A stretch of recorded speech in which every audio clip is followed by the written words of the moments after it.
Somalia didn't collapse by accident. It collapsed because of warning signs that were ignored. This isn't just a story about one nation. It's a lesson for the entire continent and the world. State failure is never a sudden event. It's a slow, creeping decay process, not a single moment of collapse. The journey from a functioning state to a failed one begins with cracks in the foundation. Think of it like a building with a weak structure. At first, the cracks are small, easy to ignore. Weak institutions that bend to the will of powerful individuals. The slow concentration of power into the hands of a few.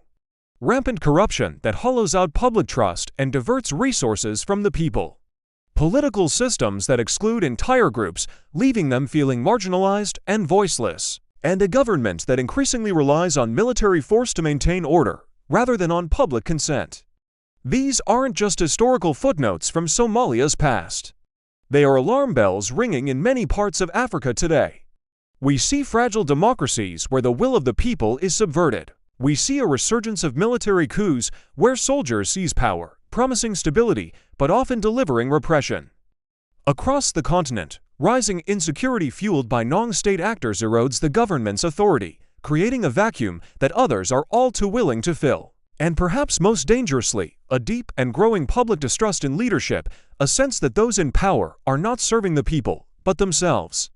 When citizens lose faith in their government's ability to protect and provide for them, the very social contract that holds a nation together begins to tear apart.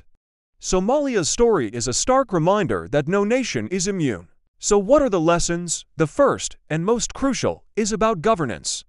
It's about building institutions that are stronger than any single individual.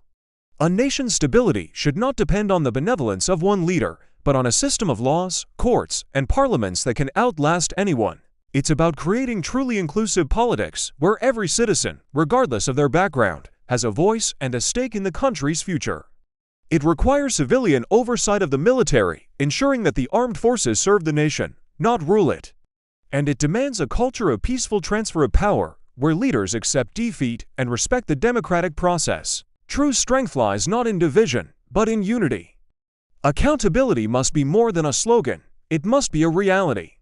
And power, above all, must be limited. The second lesson concerns the role of the outside world. Foreign involvement can be a double-edged sword. At times, international partners can help stabilize a fragile state, providing critical support for peacekeeping, development, and institution building. But history also shows us that external actors, driven by their own interests, can just as easily destabilize a nation. They can prop up unaccountable leaders, fuel proxy conflicts, or exploit resources, leaving the country weaker and more vulnerable. Sovereignty without the capacity to govern effectively is a dangerous illusion. This is why the most powerful solutions are often found from within.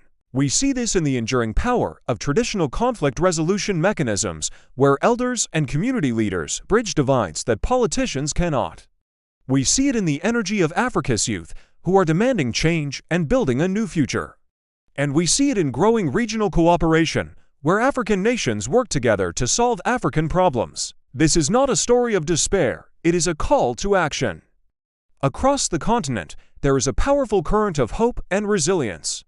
We see it in the bustling innovation hubs where young entrepreneurs are creating solutions for tomorrow. We see it in the long lines of voters, patiently waiting to cast their ballots, holding on to the promise of democracy. We see it in the children going to school, and in the communities rebuilding what was lost. Africa is rising, not by ignoring its challenges, but by confronting them. Somalia's story is not just a Somali story. It is a mirror reflecting the potential dangers that lie ahead for any nation that ignores the warning signs. It is a warning, but more importantly, it is a lesson. A lesson in the fragility of states, the importance of good governance, and the enduring power of a people determined to build a better future. Thanks for watching. If you found this story important, please like, share, and subscribe to our channel for more real stories from around the world.